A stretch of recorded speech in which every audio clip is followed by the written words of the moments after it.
الحمد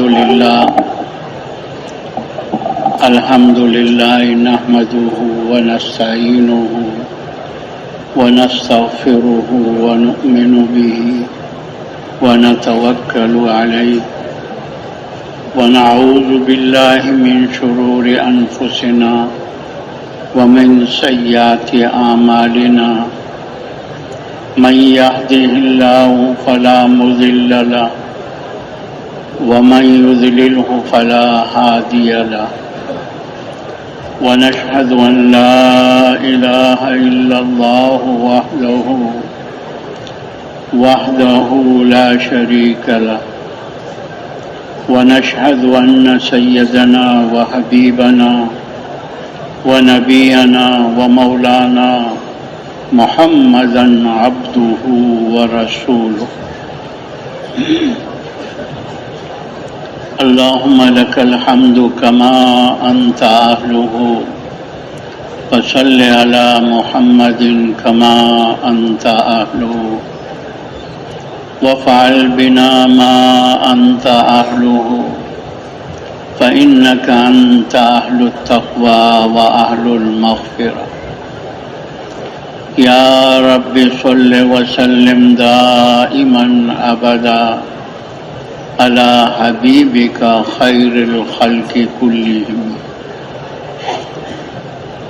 أما بعد فأعوذ بالله من الشيطان الرجيم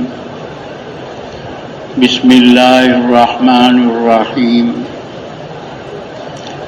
والعصر إن الإنسان لفي خسر إلا الذين آمنوا وعملوا الصالحات وتواصوا بالحق وتواصوا بالصبر وقال الله سبحانه وتعالى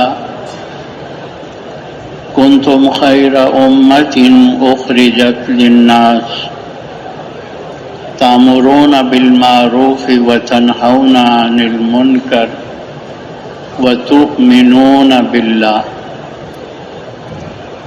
وقال الله سبحانه وتعالى والذين جاهدوا فينا لنهدينهم سبلنا وإن الله لمع المحسنين وقال النبي صلى الله عليه وسلم من تمسك بسنتي عند فساد أمتي فله أجر شهيد وفي رواية فله أجر 100 شهيد وقال النبي صلى الله عليه وسلم من جعل الهموم هما واحدا أهم آخرته كفاه الله هم الدنيا وفي رواية كفاه الله هم الدنيا وهم الآخرة وقال النبي صلى الله عليه وسلم بلغوا عني ولو آية وقال النبي صلى الله عليه وسلم لغدوة في سبيل الله أو روحة خير من الدنيا وما فيها أو كما قال عليه الصلاة والسلام قابل احترام دوستوں بزرگوں بھائیوں، اللہ پاک ہمارا یہاں اجتماع میں آنا اپنے دربار عالی میں قبول فرمائے۔ ہمارا اور آپ کا یہاں جمع ہونا یہ کوئی رسمی رواجی نہیں ہے کہ جمع ہونا، کچھ کہنا، کچھ سننا، پھر اپنے اپنے کاموں میں چلے جانا۔ یہ گفتن شنیدن برخاستن نہیں، بلکہ ہم تو ایک بہت اونچے کام کی نسبت سے یہاں جمع ہوئے اور ایک بہت اونچی محنت کی نسبت سے جمع ہوئے۔ اور بہت اونچے مقصد کے لیے جمع ہوئے۔ یہ جو دعوت و تبلیغ کی محنت ہو رہی ہے اور پوری دنیا میں ہو رہی ہے، یہ جماعتوں کے ذریعے سے، اجتماعات اور جوڑ کے ذریعے، مسجد کے کام کے ذریعے، گشتیں، تعلیم، مشورہ، یہ ساری جو محنت دنیا میں ہو رہی ہے، اس سے جو مقصود ہے کہ پورا دین پوری دنیا میں زندہ ہو جائے اور سارے انسان اللہ کے احکامات پر زندگی گزارتے ہوئے دنیا اور آخرت کی کامیابیاں حاصل کر لیں اور دنیا اور آخرت کی ناکامی سے اپنے آپ کو بچا لیں۔ یہ جو محنت ہو رہی ہے، اس سے مقصود ہمارے بڑے یہ فرماتے ہیں کہ اس سے مقصود یہ ہے کہ امت مسلمہ پورے دین پر آ جائے۔ جس سطح پر حضور صلی اللہ علیہ وسلم نے امت کو دین پر چھوڑا تھا، یہ امت دین کے اعتبار سے اس سطح پر آ جائے۔ آپ صلی اللہ علیہ وسلم نے امت کو پورے دین پر چھوڑا تھا۔ ہر مسلمان اللہ کے ہر حکم کو پیارے نبی صلی اللہ علیہ وسلم کے طریقے سے پورا کرتے ہوئے زندگی گزار رہا تھا۔ کوئی مسلمان بھی اللہ کے کسی حکم کو چھوڑ کر، پیارے نبی کی کسی سنت کو چھوڑ کر زندگی نہیں گزار رہا تھا۔ آپ صلی اللہ علیہ وسلم پر اللہ رب العزت نے دین کو مکمل فرما دیا، شریعت کو مکمل فرما دیا، تو آپ نے امت کے پہلے طبقے کو پورے دین پر چھوڑا تھا۔ پورا دین کیا ہے؟ ایمانیات، عبادات، اخلاقیات، معاملات، معاشرت اور قضا، عدل و انصاف، یہ پورا دین امت کے پہلے طبقے میں حقیقت کے ساتھ موجود تھا۔ ہر مسلمان اللہ کے ہر حکم کو پیارے نبی کے طریقے سے پورا کرتے ہوئے زندگی گزار رہا تھا۔ ایمان کے اعتبار سے یقین کی وہ کیفیت اللہ رب العزت نے ان کو عطا فرمائی تھی کہ کلمے کا یقین ان کے دل میں اتر چکا تھا، رچ بس چکا تھا، پہاڑوں سے بھی زیادہ مضبوط یقین ان کے دلوں میں ہو چکا تھا۔ اسی لیے اللہ رب العزت نے ان کے ایمان، ان کے یقین کو آنے والی امت کے لیے کسوٹی بنا دیا۔ کیا فرمایا؟ آمنو کما آمن الناس، کہ لوگوں ایسے ایمان لاؤ جیسے یہ لوگ لائے۔ ان لوگوں سے کون مراد ہے؟ بولو بولو، کون مراد ہے؟ صحابہ اکرام۔ ایمان ایسا مضبوط، ایسے اللہ کی ذات پر یقین، اللہ کی صفات پر یقین کہ اللہ ہی اللہ ہے، باقی سارا دھوکہ ہے۔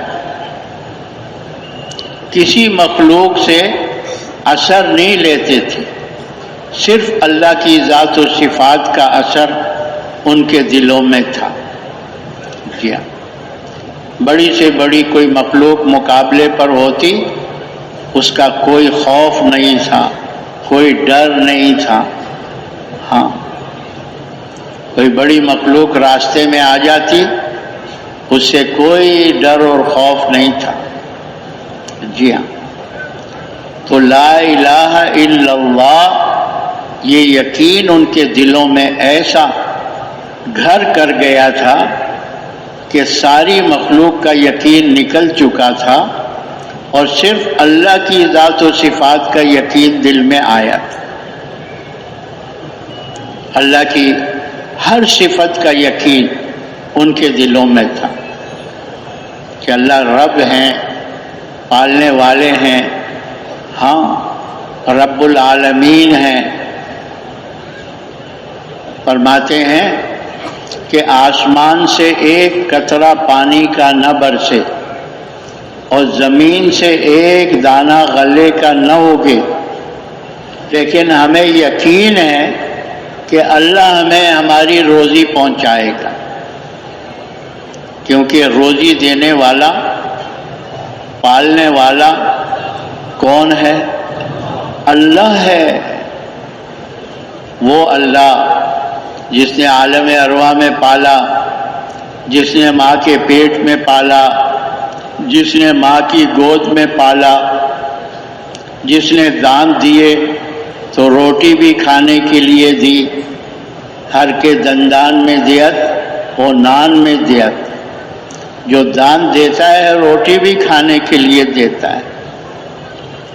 تو ایسا یقین تھا، دنیا کے کسی سبب پر ان کا یقین نہیں تھا، مسبب الاسباب اللہ کی ذات پر یقین تھا کہ دکان، کارخانہ، تجارت، زراعت، یہ چیزیں پلنے میں، یہ پالنے والا اللہ ہے، دکان نہیں ہے، کارخانے نہیں ہیں، زمینیں نہیں ہیں، باغات نہیں ہیں، روزی اللہ دیتے ہیں۔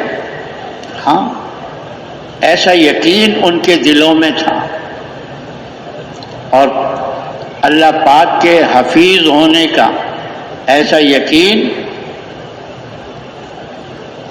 کہ کوئی بھی نقصان نہیں پہنچا سکتا، اللہ حفاظت کرے کوئی نقصان نہیں پہنچا سکتا، اور اگر اللہ ہلاکت کا فیصلہ کرے تو کوئی بچا نہیں سکتا۔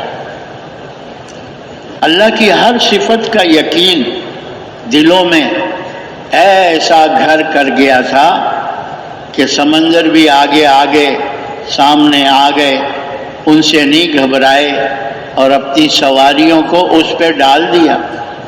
ہاں، اور بڑے بڑے لشکر مقابلے پر آئے، ان سے ڈرے نہیں، بلکہ روم کے مقابلے میں جماعت مسلمانوں کی 60,000 کا لشکر تھا رومیوں کا، تو خالد بن ولید رضی اللہ عنہ نے جماعت کے امیر سے کہا کہ ان کے مقابلے میں مجھے اکیلے کو بھیج دی، مجھے اکیلے کو ان 60,000 کے مقابلے میں بھیج دیں، اور خود ہی بتایا کہ میں اللہ کو یاد کرنے والا ہوں، اللہ کا ذکر کرنے والا ہوں، میں زندہ ہوں، اور یہ اللہ کو نہیں یاد کرتے، اللہ کا ذکر نہیں کرتے، یہ سارے مردہ ہیں۔ تو 60,000 کیا، 60 لاکھ مردوں کے لیے بھی ایک زندہ کافی ہو جاتا ہے۔ تو امیر نے کہا نہیں، تو پھر کہا 6 دے دو، ہر 10,000 کے مقابلے میں ایک ہو جائے گا۔ تو امیر نے کہا نہیں، تو کہا پھر 60 دے دو، ہر 1000 کے مقابلے میں ایک ہو جائے۔ یعنی کسی لشکر سے ڈرتے نہیں تھے، کیوں؟ کہ اللہ ہمارے ساتھ ہے، اللہ کی مدد ہمارے ساتھ ہے، تو اللہ کے مقابلے میں تو کوئی مخلوق ٹھہر نہیں سکتی. جی یہی بات بتایا کہ مجھے اکیلے کو جانے میں کیا ہے کہ میں اپنی طاقت نہیں دکھانا چاہتا، میں تو اللہ کی طاقت ان کو دکھانا چاہتا ہوں. ہاں تو اللہ کی ذات پر، اللہ کی صفات پر ایسا یقین کہ اللہ نے آنے والی امت کے لیے ان کے ایمان کو، ان کے یقین کو کسوٹی بنا دیا. فرمایا آمنو کما آمن الناس، ایسے ایمان لاؤ جیسے یہ لوگ لائے تھے. ہاں اور پھر حضور صلی اللہ علیہ وسلم کی اتباع ہر عمل کے اندر، سنت کے مطابق زندگی گزارنا، ہر کام کو سنت کے مطابق کرنا. کیوں کہ اللہ تبارک و تعالیٰ کی محبت اللہ نے حضور کی اتباع میں رکھی اور ان کو یہ بات بتا دی، قل ان کنتم تحبون اللہ فاتبعونی یحببکم اللہ ویغفر لکم ذنوبکم واللہ غفور الرحیم. کہ ان کو بتا دو کہ اگر یہ اللہ سے محبت کرنا چاہتے ہیں تو آپ کی اتباع کریں، ہاں آپ کی سنت کے مطابق زندگی گزاریں. اللہ ان کو اپنا محبوب بنا لے گا، یہ اللہ کے محبوب بن جائیں گے. تو دل میں تھی ان کے کہ ہم اللہ کے محبوب بنیں، اس لیے ان کی زندگی سنت کے مطابق تھی. ان کا کھانا، ان کا پینا، ان کا پہننا، ان کی شادی، ان کی غمی، ان کا لین دین، ان کا کاروبار، 24 گھنٹے کی زندگی سنت کے مطابق. ان کا بچہ بھی اگر سنت کے خلاف کوئی کام کرتا تو اس کو روکتے تھے کہ یہ نبی کے طریقے کے خلاف ہے، یہ سنت کے خلاف ہے. ہاں اس لیے 24 گھنٹے کی زندگی میں اللہ تبارک و تعالیٰ نے ان کو اپنے احکامات پر اور پیارے نبی کی سنتوں پر لے آئے. ہاں عملی زندگی ان کی. اور پھر اللہ تبارک و تعالیٰ نے ایسی ان کو جاندار عبادتیں حضور کی صحبت میں رہ کر کہ وہ عبادتیں جاندار تھی، اس کی برکت سے اللہ نے ان کو زندگی بھی شاندار عطا فرما دی. عبادتوں میں نماز جو سب سے بڑی عبادت ہے، ایمان کے بعد سب سے پہلا حکم نماز کا آیا. اور نماز کیا ہے؟ یہ اللہ تبارک و تعالیٰ کے غیبی خزانوں سے لینے کا ذریعہ ہے. ہاں اللہ کے جو غیبی خزانے ہیں اللہ نے یہ حکم دیا ہے اور حضور سے فرمایا وَامُرْ أَهْلَكَ بِالصَّلَاةِ وَاسْتَبِرْ عَلَيْهَا لَا نَسْأَلُكَ رِزْقًا نَحْنُ نَرْزُقُكَ وَالْعَاقِبَةُ لِلتَّقْوَىٰ. نبی جی اپنے متعلقین کو نماز کا حکم کیجئے اور خود بھی اس کی پابندی کیجئے. ہم آپ سے روزی کموانا نہیں چاہتے، روزی تو ہم آپ کو دیں گے، لیکن بہترین انجام تو پرہیزگاری کا ہے، تقویٰ کا ہے. جی ہاں اذا حزبه امر فزع الى الصلاۃ. حضور صلی اللہ علیہ وسلم کو جب کوئی مشکل پیش آتی تو نماز کی طرف متوجہ ہوتے. نماز کیا ہے؟ اللہ کی رحمت ہے، اور جب رحمت شامل حال ہو جائے تو پھر کوئی مسئلہ نہیں رہتا. تو اپنی نمازوں کو انہوں نے بنایا، صفات والی نمازیں ادا کی کہ حضور نے ان کو فرمایا تھا صلو کما رأیتمونی اصلی، کہ ایسے نماز پڑھو جیسے مجھے نماز پڑھتے ہوئے دیکھتے ہو. ہاں تو کیسی نماز تھی ان کی؟ کہ نماز پڑھ کر ہاتھ اٹھاتے تھے، اللہ ان کے ہاتھوں کو خالی نہیں لوٹاتا تھا. نماز ان کی جاندار تھی کیونکہ صفات والی تھی، حضور سے سیکھی تھی. ہاں، ان کی نماز کلمے کے یقین کے ساتھ، حضور کے طریقے کے مطابق اور فضائل کے استحضار کے ساتھ، اللہ پاک کے دھیان کے ساتھ، اللہ پاک کے راضی کرنے کے جذبے کے ساتھ اور نفس کے مجاہدے کے ساتھ. یہ صفات ان کی نماز میں، اور ہر عمل انہی صفات کے ساتھ کر رہے تھے. اس لیے کہتے ہیں نماز جاندار ہوگی تو نمازی کی زندگی کو اللہ شاندار بنا دے گا، کیونکہ نماز میں اللہ نے یہ تاثیر رکھی ہے، ان الصلاۃ تنہی عن الفحشاء والمنکر، کہ بے شک نماز جو ہے وہ بے حیائی اور برائی کے کاموں سے روکتی ہے. ہاں، جب نمازی نماز کا اہتمام کرتا ہے تو اللہ اس کو پاکیزہ زندگی دے دیتے. ہاں، پاکیزہ زندگی. اللہ پاک اس کو فواحش منکرات سے، ہاں، اللہ پاک ان کی حفاظت فرماتے. اسی لیے فرمایا جو نماز کو قائم کرتا ہے وہ اپنے پورے دین کو قائم رکھتا ہے، جو نماز کو چھوڑ دیتا ہے وہ اپنے دین کو گرا دیتا ہے. کہ اسلام اور کفر میں فرق کرنے والی چیز کیا ہے؟ بولو کیا ہے؟ نماز ہے. اسلام اور کفر میں فرق کرنے والی چیز نماز ہے. تو نماز ان کی ایسی تھی کہ نماز پڑھ کر ہاتھ اٹھاتے، اللہ ان کے ہاتھوں کو خالی نہیں لوٹاتا. اپنے کھیتوں اور باغوں میں بارش برسوا لی، بادل کا نام و نشان نہیں.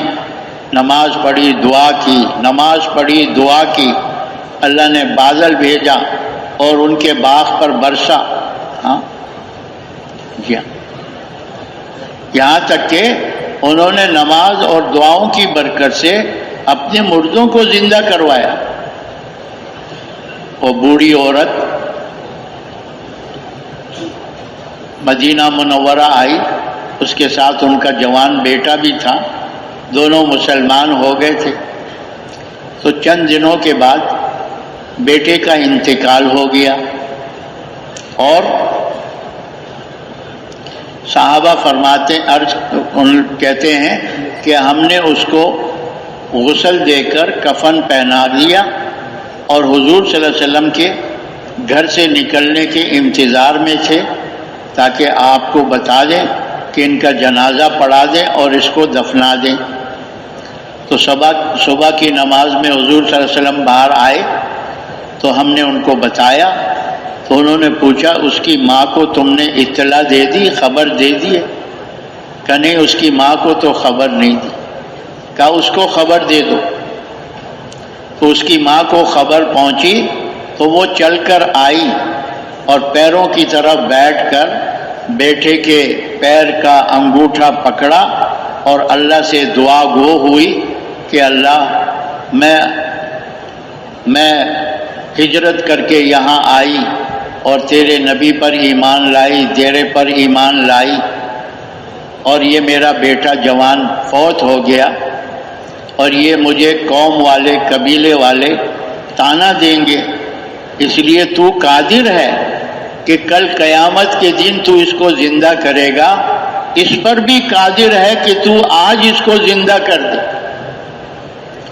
ایسی دعا مانگی. صحابہ کہتے ہیں کہ وہ بچے نے اپنے ہاتھ سے کفن کو دور کیا اور اٹھ کر بیٹھ گیا. رات کو ہم اس کو غسل دے رہے تھے، کفن پہنا رہے تھے، اور صبح وہ ہمارے ساتھ ناشتے میں شریک تھا، کھا پی رہا تھا. ایسی دعائیں تھیں کیونکہ ایسی ان کی عبادات تھی، ایسا ان کا ایمان تھا کہ اللہ سے اپنے مسائل کو حل کروانے والے تھے. جی ہاں، نماز جب صحیح تھی تو اللہ نے 24 گھنٹے کی زندگی ان کی صحیح کر دی تھی، اور ہر صحابی اپنے علم کی روشنی میں چل رہا تھا، اندھیرے میں کوئی نہیں چل رہا تھا، جہالت میں کوئی نہیں چل رہا تھا۔ ہر صحابی جس شعبے میں لگا ہوا تھا وہ علم کی روشنی میں چل رہا تھا کہ اس میں اللہ کا کیا حکم ہے، پیارے نبی کا کیا طریقہ ہے۔ بڑے بڑے علماء ان میں اتنے نہیں تھے، لیکن ہر صحابی اپنے علم کا عالم تھا، ہاں، کہ 24 گھنٹے کی زندگی میں اللہ کے حکم پیارے نبی کو کس طرح پورا کیا جائے گا۔ تو کوئی بھی اندھیرے میں نہیں تھا، روشنی میں چل رہا تھا، قرآن و حدیث کا علم حاصل کر کر اس کے مطابق اپنی 24 گھنٹے کی زندگی گزار رہا تھا، جاہلوں کی طرح نہیں چل رہا تھا، ہاں، کیونکہ فضیلت سامنے تھی کہ ایک آیت قرآن پاک کی سیکھو گے 100 رکعت نوافل سے زیادہ اجر ملے گا، ایک باب علم کا سیکھو گے تو 1000 رکعت نوافل سے زیادہ ثواب ملے گا۔ اس لیے علم کی روشنی میں چل رہے تھے، اور پھر اللہ کے دھیان کے ساتھ، غفلت میں نہیں تھے۔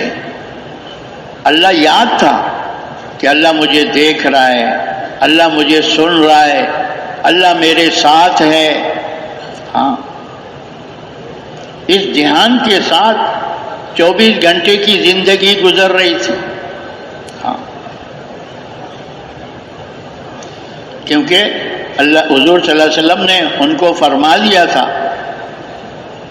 ان تعبدوا اللہ کأنک تراہ فإن لم یکن تراہ فإنہ یراک، کہ اللہ کی بندگی ایسے کرو، عبادت ایسے کرو کہ جیسے تم اللہ کو دیکھ رہے ہو،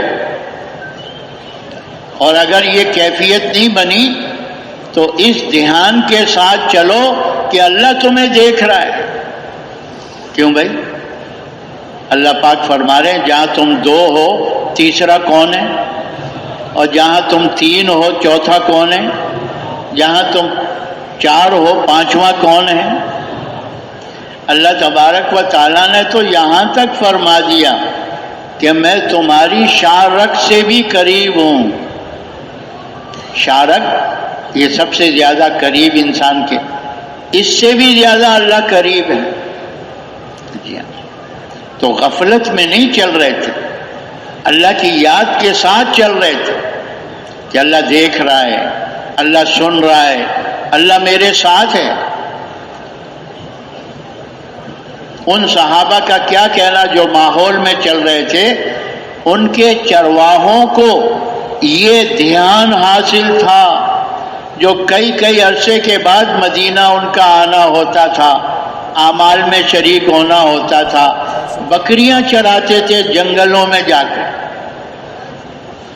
چند صحابہ اکرام سفر میں تھے تو راستے میں ان کو ایک چرواہا ملا، تو اس چرواہے سے کہا کچھ کھانے پینے کی چیز ہے؟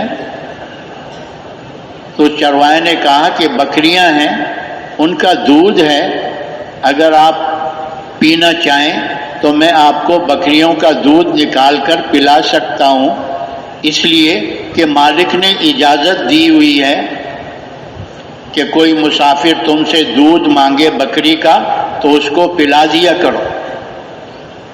تو انہوں نے کہا ٹھیک ہے دودھ پلا دو۔ وہ ایک کٹورے میں بکریوں کا دودھ نکال کر لایا اور ان کے سامنے پیش کیا، تو انہوں نے دیکھنے کے لیے کہ یہ کیا کہتا ہے، کہا کہ ایک بکری تم ہمیں بیچ دو، اس کی قیمت ہم سے لے لو، ہم اس کو ذبح کریں گے اور پھر پکائیں گے، تمہیں بھی کھلائیں گے، ہم بھی کھائیں گے۔ تو اس چرواہے نے کہا کہ بکری بیچنے کی مالک کی طرف سے اجازت نہیں ہے ہاں بکری بیچنے کی۔ تو دیکھنے کے لیے انہوں نے کہ یہ کیا کہتا ہے، کہ مالک کو کیا خبر ہوگی، تم کہہ دینا اس کو کہ بھیڑیا کھا گیا۔ تو اس چرواہے کے زبان سے فوراً نکلا فَأَيْنَ اللَّهُ، ارے اللہ کہاں چلے جائیں گے، مالک کو تو میں جھوٹ بول دوں گا بھیڑیا کھا گیا، لیکن اللہ تو مجھے دیکھ رہا ہے، اللہ کہاں چلے جائیں گے۔ ان کے چرواہوں کو یہ دھیان حاصل تھا۔ ماں بیٹی سے کہہ رہی ہے آج بکری کا دودھ نکلا ہے، لیکن تھوڑا نکلا ہے، اس میں تھوڑا سا پانی ملا دو۔ تو بیٹی نے کہا عمر رضی اللہ عنہ کو پتہ چل گیا تو ٹھیک نہیں رہے گا، عدل کا زمانہ ہے، انصاف کا زمانہ ہے، دھوکہ دہی فراڈ یہ نہیں کہ ہم دودھ میں پانی ملا دیں۔ تو ماں نے کہا کہ عمر کو کیا پتہ چلے گا، تو اس بیٹی نے کہا عمر کو تو پتہ نہیں چلے گا، عمر کا خدا تو دیکھ رہا ہے، وہ تو ہمارے ساتھ ہے۔ اس دھیان کے ساتھ ان کی زندگی گزر رہی تھی۔ جی ہاں، اس لیے آج جتنی بھی بہت سی چیزیں ایسی ہیں کہ کہہ لو کوئی نہیں سن رہا، کر لو کوئی نہیں دیکھ رہا، ہاں غیبتیں ہو رہی ہیں، تہمتیں لگ رہی ہیں، جھوٹ بولا جا رہا ہے، کہہ رہے ہیں کوئی نہیں سن رہا۔ کیوں بھائی، کوئی سننے والا ہے؟ بولو بولو بولو، ہاں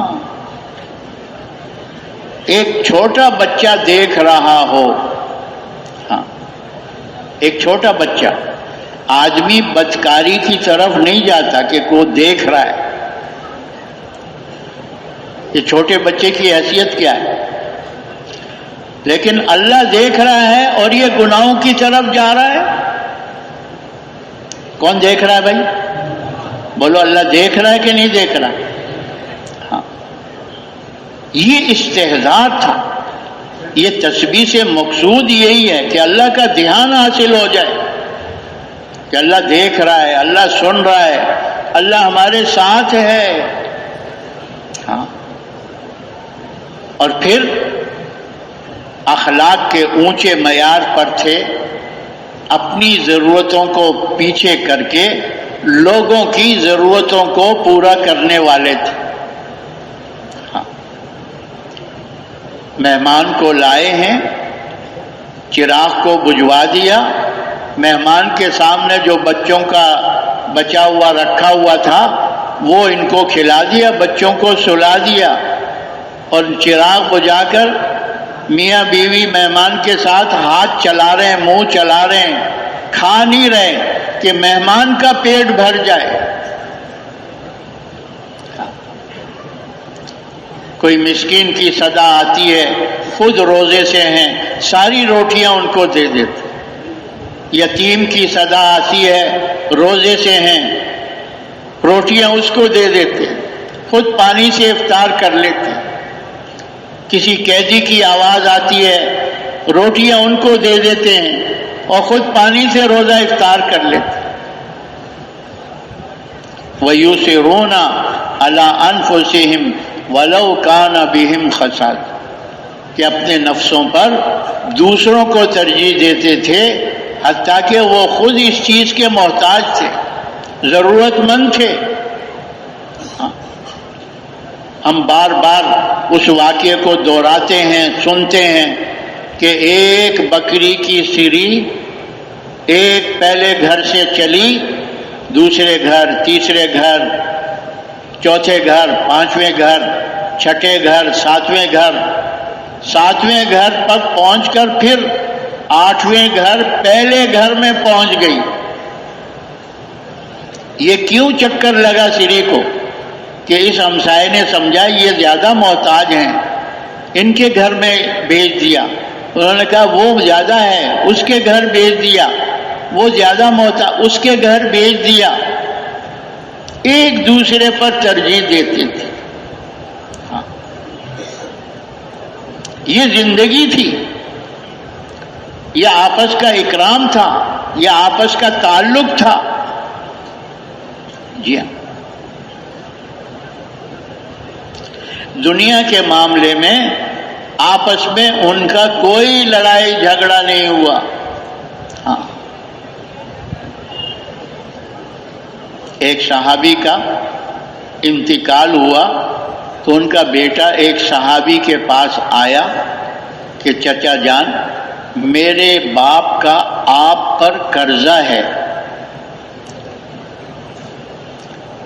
تو یہ نہیں پوچھا کہ کہاں ہے، کتنا ہے، کون گواہ ہے، کیونکہ باپ تو مر گیا تھا ان کا۔ تو کیا کہا؟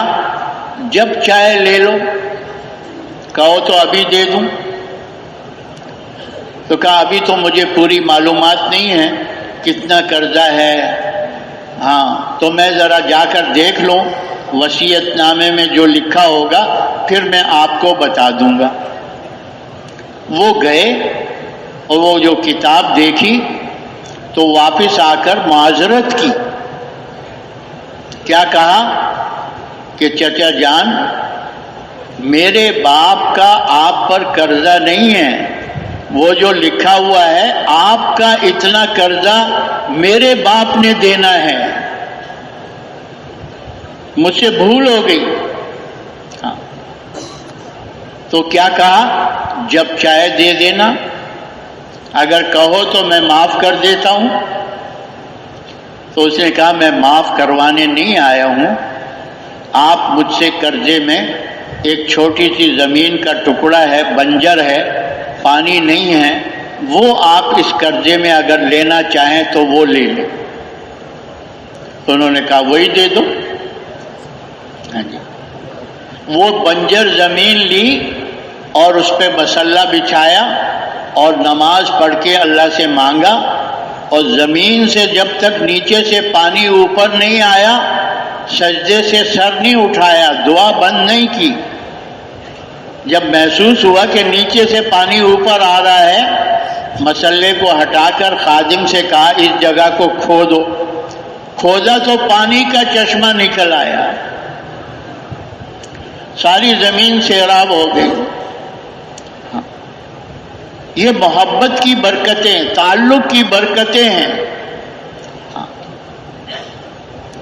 تو دنیا کے اعتبار سے ان کا ایک دوسرے سے کوئی نزاع نہیں تھا، نزاع تھا تو دین کے اعتبار سے تھا۔ جی، تو ایسے اونچے اخلاق پر معیار تھا، معاملات کھرے تھے، کوئی کسی کو دھوکہ نہیں دیتا تھا، کوئی فراڈ نہیں کرتا تھا، کوئی، ہاں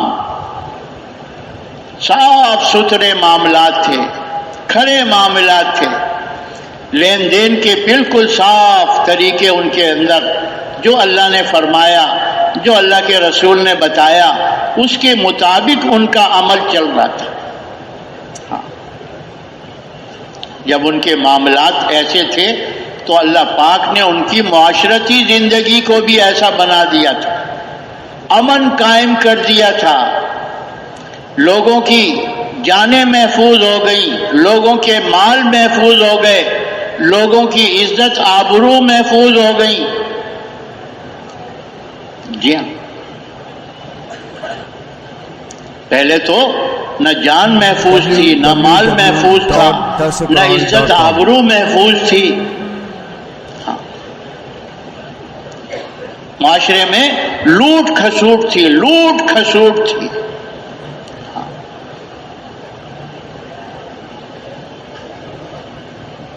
ہر ایک کو اپنے جان کے لالے پڑے ہوئے تھے، اپنی جان کے، اپنے مال کے، اپنی عزت آبرو کی۔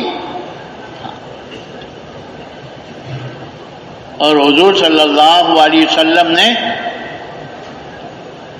اس وقت پیشن گوئی کر دی تھی کہ ہرا شہر سے خوبصورت عورت سونے میں لدی ہوئی بیت اللہ پر آ کر طواف کرے گی، راستے میں کوئی میلی نگاہ سے اس کو دیکھنے والا نہیں ہوگا، میلی نگاہ سے دیکھنے والا نہیں ہوگا، نہ اس کی جان کی طرف، نہ اس کے مال کی طرف، نہ اس کی عزت آبرو کی طرف۔ حضرت عمر رضی اللہ عنہ کے زمانے میں ہیرا شہر سے یہ عورت بیت اللہ پہنچی تھی، ان کو بتایا گیا تو انہوں نے پوچھا بہن راستے میں لوگوں کو کیسا پایا؟ تو اس نے کہا اپنے سگے باپ، اپنے سگے بھائی سے زیادہ پایا، کسی نے میری طرف میلی آنکھ سے دیکھا بھی نہیں، اور ایک بستی والوں نے مجھے دوسری بستی تک پہنچایا، دوسری بستی والوں نے تیسری بستی تک پہنچایا، ایسے پہنچاتے پہنچاتے میں بیت اللہ تک پہنچی ہوں۔ امن، معاشرے میں امن، اور پھر یہ امن عدل و انصاف کی برکت سے قائم ہوا۔ ہاں، عدل و انصاف، ورنہ اس سے پہلے کیا تھی؟ ظلم پر ظلم ظالم کر رہے تھے، مظلوم کی کوئی داد رسی نہیں تھی۔ ایسا معاشرہ بن گیا تھا، ہاں جی، ایسا ماحول بن گیا تھا جس کی لاٹھی اسی کی بھینس، ظلم پہ ظلم ہو رہے تھے اور مظلوم کی کوئی داد رسی نہیں ہوتی۔ لیکن ایسا معاشرہ وجود میں آیا، ایسا عدل و انصاف قائم ہوا، ہاں، حتیٰ کہ غیر بھی حضرت عمر رضی اللہ عنہ کے ڈر سے کسی پہ ظلم نہیں کرتے تھے۔ یہ کافر کہتے تھے ہمارے لوگ جو ہم پر ظلم کرتے تھے، عمر کے ڈر سے وہ بھی ہمارے پر ظلم نہیں کر رہے کہ بدلہ دلایا جائے گا، انصاف ہوگا، ورنہ یہ ظالم تو ہمیں تکہ بوٹی بنا کر کھا رہے تھے۔ اور مسلمانوں سے اس لیے امن ہے کہ مسلمان اللہ سے ڈرتا ہے۔ کس سے ڈرتا ہے؟ اللہ سے ڈرتا ہے، اس لیے ظلم نہیں کرے گا۔ یہ غیروں کو بھی پتہ تھا، ایسا معاشرہ وجود میں آیا تھا۔ تو ایمانیات کا دین، عبادات کا دین، اخلاقیات کا، معاملات کا، معاشرت کا اور عدل و انصاف یہ قائم ہوا تو اللہ تبارک و تعالی نے انہی کو ذریعہ بنایا، انہی کو ذریعہ بنایا اپنے دین کو پوری دنیا میں پہنچانے کا۔ ہمارا جو اس دعوت کی محنت سے جو اگلا ہدف ہے وہ کیا ہے کہ حضور صلی اللہ علیہ وسلم نے دین کی محنت کے اعتبار سے امت کو جس سطح پر چھوڑا تھا، یہ امت دین کی محنت کے اعتبار سے اس سطح پر آ جائے۔ حضور صلی اللہ علیہ وسلم نے امت کو چلے 4 مہینے پہ نہیں چھوڑا تھا، سال 7 مہینے پہ نہیں چھوڑا تھا۔ ہاں، حضور صلی اللہ علیہ وسلم نے امت کے پہلے طبقے کو دین کی محنت کے اعتبار سے اس سطح پر چھوڑا تھا کہ جس کو جس وقت جہاں کے لیے کہا جاتا، جتنے وقت کے لیے کہا جاتا، جس حال میں بھی کہا جاتا، جن کے ساتھ کہا جاتا، وہ جانے کے لیے تیار تھا، کسی تقاضے سے پیچھے نہیں رہتے تھے۔ دین کی محنت پر اپنا سب کچھ لگانے والے تھے اور یہی ان کے دل کے اندر جذبہ تھا، ہاں، کہ ہماری جان بھی لگ جائے، ہمارا مال بھی لگ جائے، ہمارا وطن بھی قربان ہو جائے، ہمارے بیوی بچوں کی جدائی بھی ہمیں آ جائے، لیکن اللہ کا دین ساری دنیا میں زندہ ہو جائے، ساری دنیا میں زندہ ہو جائے۔ ان کے مردوں کا جذبہ، ان کی عورتوں کا جذبہ، ان کے بچوں کا، بچیوں کا جذبہ، جوانوں کا، بوڑھوں کا جذبہ یہی تھا، ہاں، کہ ہماری جان اللہ پہ، اللہ کے دین پر قربان ہو جائے۔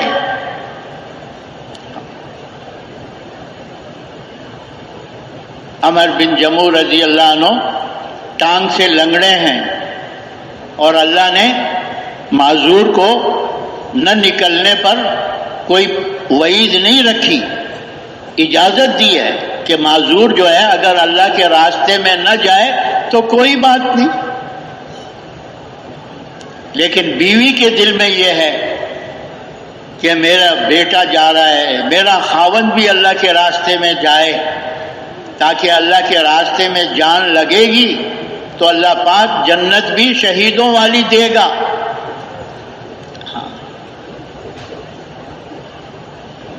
تو حضور کی خدمت میں آئے، اجازت لی اور گھر آ کر تیاری کرنے لگے،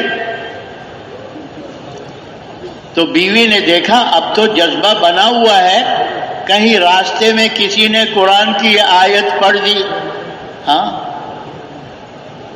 کہ لنگڑے پر کوئی حرج نہیں اگر نہ جائے تو، ایسا نہ ہو یہ جذبہ ٹھنڈا ہو جائے۔ تو کیا کہنے لگی، میں تو دیکھ رہی ہوں تو میدان سے واپس بھاگ کے آ رہا ہے۔ تو گھر سے نکلتے ہوئے کہا، اے اللہ اب مجھے واپس نہ لوٹانا، اپنے راستے میں قبول کر لینا۔ اور دونوں باپ بیٹا لڑتے لڑتے شہید ہو گئے۔ اب ان کی قبر جو ہے جنت البقیع میں بنانے کے لیے، وہاں دفنانے کے لیے اونٹ پہ لاد کر لا رہے ہیں، اونٹ چلتا ہی نہیں ہے، اونٹ چلتا ہی نہیں ہے، بڑی اٹھا رہے ہیں، وہ رخ کر رہے ہیں مدینہ کی طرف، اونٹ جاتا ہے احد کی طرف۔ تو حضور سے عرض کیا کہ ماجرا یہ ہے، تو کہا اس نے نکلتے ہوئے کوئی بات تو نہیں کی تھی، کہا یہ کہا تھا کہ اب مجھے میرے گھر نہ لوٹانا یا اللہ۔ تو کہا بس اونٹ کو بھی یہی حکم ہے، یہی دفنا دو احد کے میدان میں، خندق کے میدان، احد کے میدان میں دفنا دو۔ آج بھی ان کی قبر وہاں پر ہے۔ تو یہ جذبہ تھا ان کے اندر، جان لگتی ہے، مال لگتا ہے، سب کچھ قربان ہے، لیکن اللہ کے دین کو ساری دنیا میں پہنچانا، یہ جذبہ ان کی عورتوں کا، ان کے مردوں، بچوں کا۔ جب حضور صلی اللہ علیہ وسلم جماعت بناتے تو ان کو مدینہ سے باہر لے کر ایک نظر ڈال لیتے، جن کو بھیجنا ہوتا آگے بھیج دیتے، جن کو واپس کرنا ہوتا تو وہیں سے واپس کر دیتے۔ تو جماعت میں دیکھا دو بھائی ہیں، ایک بڑا ہے ایک چھوٹا ہے، دو بھائی ہیں۔ تو بڑے سے کہا تم چلو جماعت کے ساتھ، چھوٹے کو کہا تم واپس جاؤ۔ تو چھوٹا حضور کے قریب آ کر عرض کرنے لگا، اللہ کے رسول، میدان میں طاقت اور قوت کی ضرورت ہوتی ہے، میں اپنے بڑے بھائی سے قوی ہوں، طاقتور ہوں، اگر آپ دیکھنا چاہتے ہیں تو ہماری کشتی کروا کے دیکھ لو، میں ان کو پچھاڑ دوں گا، چت کر دوں گا ان کو۔ تو حضور صلی اللہ علیہ وسلم مسکرائے اور کہا پھر پکڑو۔ تو جیسے پہلوان ایک دوسرے کی گردن میں ہاتھ ڈالتے ہیں نا، تو اس نے اس کی گردن میں ہاتھ ڈالا اور اس کے کان کے قریب اپنی منہ کو لے جا کر کہا، بھائی تو قبول ہو گیا ہے، اگر اللہ کے لیے گر جائے گا تو میں بھی قبول ہو جاؤں گا۔ جان لگانے والے تھے، جان بچانے والے نہیں تھے، ہاں، اپنے پنجے پر کھڑے ہو کر کہہ رہے اللہ کے رسول میرا قد بھی لمبا ہے، مجھے بھی اجازت دے دو، مجھے بھی اجازت دے۔ تو مسلمان تو شیروں کی طرح دنیا میں چل رہا تھا اور امت کو فائدہ پہنچ رہا تھا. لوگ گمراہی سے، ضلالت سے، بے دینی سے دین اسلام کی طرف آ رہے تھے. اب مسلمان بیچارہ جو ہے وہ آج اس کام کو، اس محنت کو چھوڑ چکا ہے.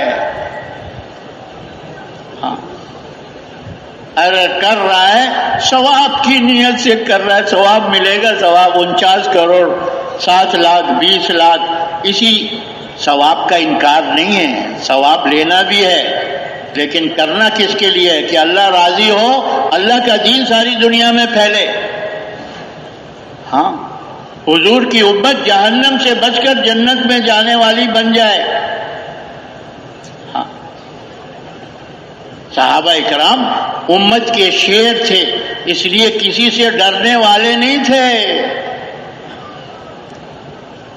ان کی تو تکبیر پر اللہ اکبر کہتے تو بادشاہوں کے محلوں میں محل ان کے اندر زلزلہ آ جاتا تھا. کہتے یہ مت کہو، یہ مت کہو.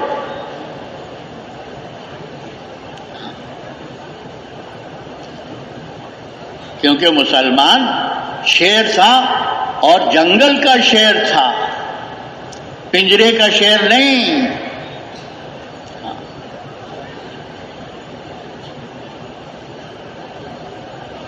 آج تو مسلمان پنجرے کا شیر بن گیا ہے.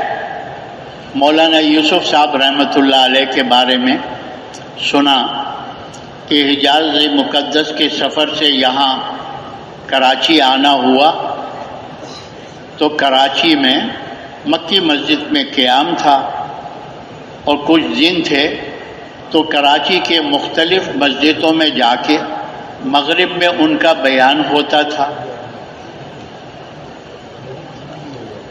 تو ایک دن رہبر ان کو لے کر چلا جہاں ان کی تشکیل تھی، جس مسجد میں انہوں نے بیان کرنا تھا.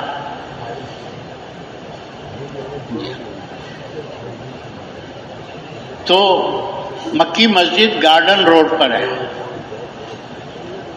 تو جب چلی گاڑی تو وہ لمبی دیوار ہے، بہت لمبی، آپ کے شہر میں ہی دیکھا ہوگا، لمبی دیوار ہے اونچی. تو حضرت نے پوچھا یہ کیا ہے؟ اتنی لمبی اونچی دیوار کیا ہے یہ؟ تو رہبر نے کہا حضرت چڑیا گھر ہے، چڑیا گھر، زو. تو حضرت نے پوچھا کہ یہاں شیر بھی ہے؟ کہا حضرت شیر بھی ہے. کہا ایک نگاہ میں شیر کو دیکھنا چاہتا ہوں. تو مین گیٹ پر لے آئے اور وہاں کے جو انچارج تھے مینیجر، اس سے کہا کہ گاڑی کے ساتھ حضرت کو اندر لے جانا ہے، انہوں نے ایک نگاہ شیر کو دیکھنا ہے پھر واپس جانا. گیٹ کھول دیا گیا، وہ لے کر اندر چلے گئے. تو شیر کے پنجرے میں شیر اندر پھر رہا تھا. کیا کر رہا تھا؟ اندر پھر رہا تھا. اور وہیں گوشت کے ٹکڑے پڑے ہوئے تھے اور وہیں اس کا ٹٹی پخانا پیشاب بھی اور پھر رہا تھا. اور بچے، عورتیں، مرد اس کے پنجرے کے گرد جمع تھے. وہ چھوٹے چھوٹے بچے جو ہے چھوٹی چھوٹی لکڑیاں یوں اس کی طرف یوں کر رہے تھے تاکہ شیر آواز نکالے اور ہم سنیں. لکڑی سے، چھوٹی چھوٹی لکڑی سے اس کو ڈرا رہے تھے، چھوٹے بچے.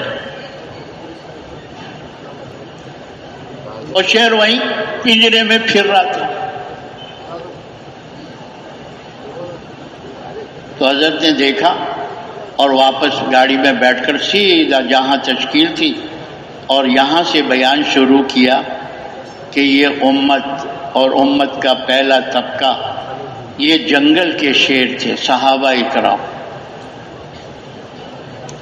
کہتے جب شیر دھاڑتا ہے نا تو ہر ایک اپنے اپنے بلوں میں گھس جاتا ہے، کوئی اس کے مقابلے میں کھڑا نہیں ہو سکتا.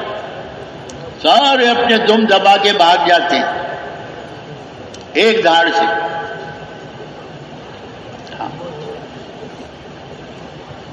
سنا ہے کہ ایک گدڑیے کو، چرواہے کو شیر کا بچہ کہیں مل گیا، شیرنی بچہ دے کر چلی گئی تھی، وہ اس کو مل گیا اور اس کو لے کر چل پڑا۔ اب بکریوں کے ساتھ اس کی پرورش کر رہا ہے، بکریوں کے ساتھ۔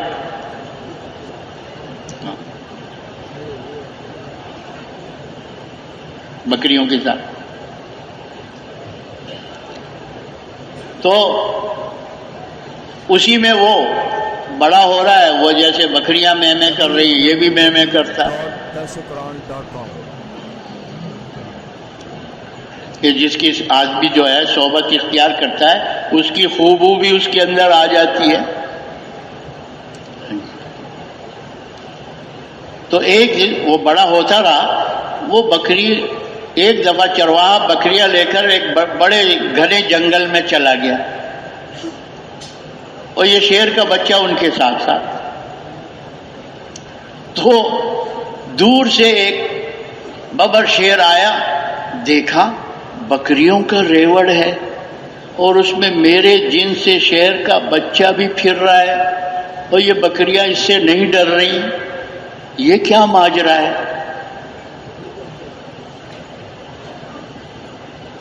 تو اس نے چھلانگ لگائی کہ اس شیر کے بچے کو پکڑے۔ ہاں، تو جب اس نے چھلانگ لگائی تو شیر کو دیکھ کر بکریاں تو بھاگنے لگی، یہ بچہ شیر کا بھی بھاگنے لگا،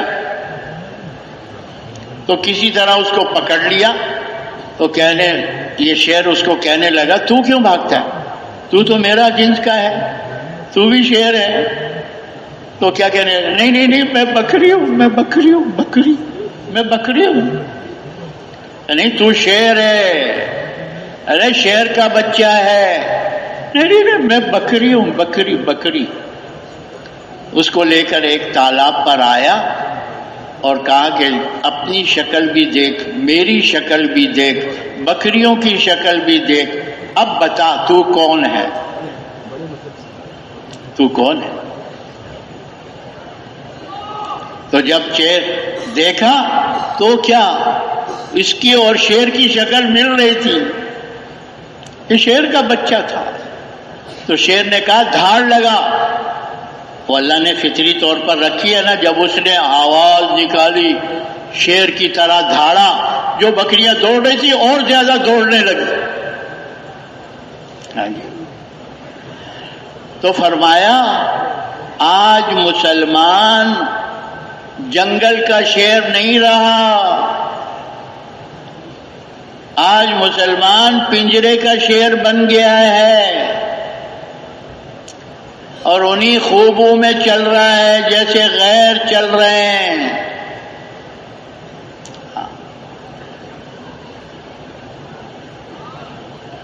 کھانا کمانا اسی میں لگے ہوئے ہیں، پنجرے میں۔ کیا فرمایا؟ کوئی دکان کے پنجرے میں ہے، کوئی دفتر کے پنجرے میں ہے، کوئی کارخانے کے پنجرے میں ہے، کوئی زمینوں کھیتی باڑی کے پنجرے میں ہے، اور کہتے ہیں کہ لوگ کیوں نہیں ڈرتے اس شیر سے؟ ارے مسلمان تو شیر کی اولاد ہے، شیر کے بچے ہیں، گیدڑ کے نہیں ہیں، بکری نہیں ہے۔ اور شیر کا کام کیا ہے؟ وہ کسی کا مارا ہوا نہیں کھاتا، ہاں، کوئی کسی زخمی کو نہیں کھاتا کہ کسی نے زخمی کر کے چھوڑ دیا ہو، شیر کی غیرت کے خلاف ہے۔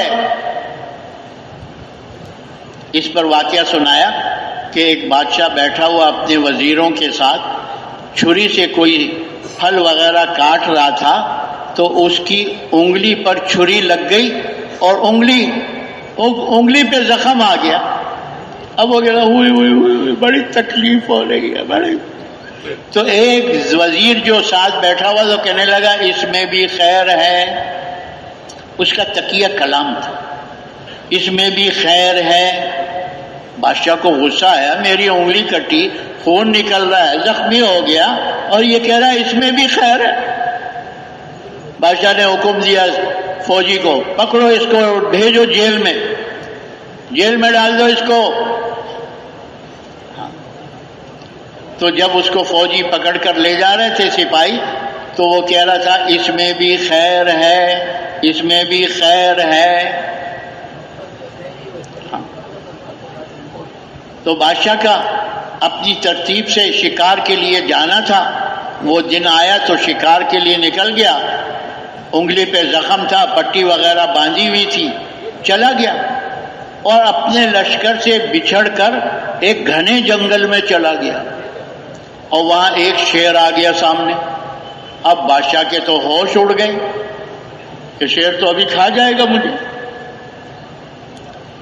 تو شیر کو محسوس ہوا، اس نے جو سونگا تو دیکھا زخمی ہے، اور زخمی کا کھانا جو ہے شیر کی غیرت کے خلاف ہے، کسی زخمی کو، کسی مردہ کو نہیں کھاتا۔ ہاں، وہ سونگ کر چلا گیا۔ بادشاہ کو وزیر کی بات یاد آئی کہ انگلی کٹنے پر وزیر نے کیا کہا تھا؟ بولو کیا کہا تھا؟ اس میں بھی خیر ہے۔ وہ خیر تو میں نے دیکھ لی، اگر زخمی نہ ہوتا آج یہ شیر میرا کام تمام کر دیتا۔ جب واپس آیا محل میں اور سب سے پہلے آرڈر کیا کہ اس وزیر کو لے کر آؤ جس کو میں نے اندر کیا ہے۔ جب وزیر کو لایا گیا، اس سے گلے ملا، اس کے ساتھ بیٹھا کہ تو نے جو میری انگلی کٹنے پر خیر کہا تھا وہ میں نے خیر دیکھ لی، شیر آیا اور مجھے سونگ کر چلا گیا، کھایا نہیں زخم ہونے کی وجہ سے، وہ خیر میں نے دیکھ لی۔ لیکن جب میں نے آرڈر کیا کہ تم کیا کرو، اس کو جیل میں ڈالو، میری انگلی کٹ گئی اور کہتا ہے اس میں بھی خیر ہے، تو جب تم کو جیل میں ڈال رہے تھے تو تم کہہ رہے تھے اس میں بھی خیر ہے، وہ کیا خیر تھی؟ تو نے کہا آپ بادشاہ، میں آپ کا وزیر، تو دونوں ساتھ ہوتے، میں تو زخمی نہیں تھا، آپ کو تو شہر نے زخمی سمجھ کر چھوڑ دیا اور مجھے تو وہ کھا جاتا، اس لیے کچھ دن جیل میں گزر گئے، اس میں بھی خیر ہے۔ کیا ہے بھائی؟ اللہ کا کام خیر کے بغیر نہیں ہوتا، اللہ کے ہر کام میں خیر ہوتا ہے۔ تو آج امت جو ہے وہ پنجرے کا شیر بنی ہے، وہیں کھانا وہیں پکانا، چھوٹے چھوٹے بھی اس کو انگلی سے یوں ڈرا رہے ہیں، آواز نکلتا ہے، کوئی ڈرتے نہیں ہے، ہنستے ہیں۔ ہاں، تو حضرت نے فرمایا کہ نکلو ان پنجروں سے اور نکالو لوگوں کو، امت کو اس پنجروں سے نکالو۔ ہاں، اور ان کو تعلیم کے اور دعوت کے حلقوں میں بٹھاؤ، اسلاف کی صورت دکھاؤ کہ تم کس کی اولاد ہو۔ ہاں، ان بکریوں کے ساتھ رہ رہ کر تم نے اپنے کو بکری کا بچہ بنا لیا، تم شیر کے بچے ہو۔ ہاں، تم کس کے بچے ہو؟ شیر کے بچے ہو۔ تو تشکیل یہاں سے فرمائی تھی کہ نکلو ان پنجروں سے، نکلو دکانوں کے پنجروں سے، کارخانوں کے پنجروں سے، دفتروں کے پنجروں سے۔ ہاں، نکلو ان پنجروں سے اور نکالو ان پنجروں سے۔ پھر جب مسلمان کہے گا اللہ اکبر، ان باطل کے بڑے بڑے محلات میں زلزلے آ جائیں گے۔ ہاں، یہ تو سارے مکڑی کے جالے ہیں، اور ان کو صاف کرنے کے لیے ایک جھاڑو کی ضرورت ہوتی ہے، ایک جھاڑو کی۔ آج ساری دنیا ٹوٹ پڑی ہے۔ ہاں، پوری حضور صلی اللہ علیہ وسلم نے صحابہ سے فرمایا تمہارا کیا حال ہوگا جب یہ باطل والے ایک دوسرے کو دعوت دیں گے کہ آؤ مسلمانوں کا کام تمام کرو، ایسے جیسے تم کھانے پر لوگوں کو دعوت دیتے ہو۔ صحابہ نے کہا کہ کیا حضور اس وقت ہم تھوڑے ہوں گے، ہماری تعداد کم ہوگی؟ حضور صلی اللہ علیہ وسلم نے فرمایا نہیں نہیں، اس وقت تمہاری تعداد بہت ہوگی، لیکن تم میں تم میں کیا لگ جائے گا؟ وہن لگ جائے گا، وہن۔ صحابہ نے پوچھا وہن کیا ہے؟ حضور نے فرمایا حب الدنیا و کراہیت الموت، کہ تم دنیا کی محبت میں گرفتار ہو جاؤ گے اور موت سے تمہیں نفرت ہو جائے گی، کراہیت کرو گے، نفرت۔ اس حال میں یہ باطل ٹوٹ پڑے گا، ایسے جیسے تم مہمانوں کو دسترخوان پر دعوت دیتے۔ تو آج بتاؤ ہم میں اور ان میں کتنا فرق آ گیا درمیان میں، دین کے اعتبار سے، دین کی محنت کے اعتبار سے۔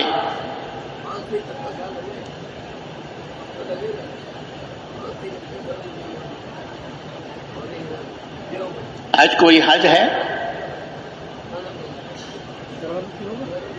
یہ کیوں ہو رہا ہے؟ اس سے نکلنے کا راستہ کیا ہے؟ حضور صلی اللہ علیہ وسلم کی حدیث کا مفہوم ہے کہ تم سوال کرو گے پورا نہیں کیا جائے گا۔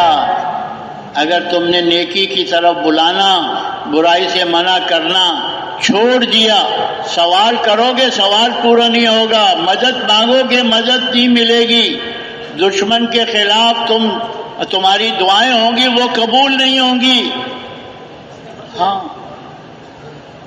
آج امت جو ساری دنیا میں پریشان ہے، اس پریشانی سے نکلنے کا راستہ کیا ہے؟ اس پریشانی سے نکلنے کا راستہ یہ دعوت والی محنت ہے، حضور والی محنت ہے۔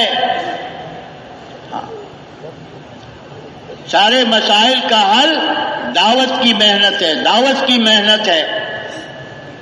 اور یہ محنت 4 مہینے چلے سال 7 مہینے کے لیے نہیں ہے۔ ہمارے بڑے فرماتے ہیں ہر مسلمان کو اللہ پر جان دینے کے لیے تیار کرنا ہے۔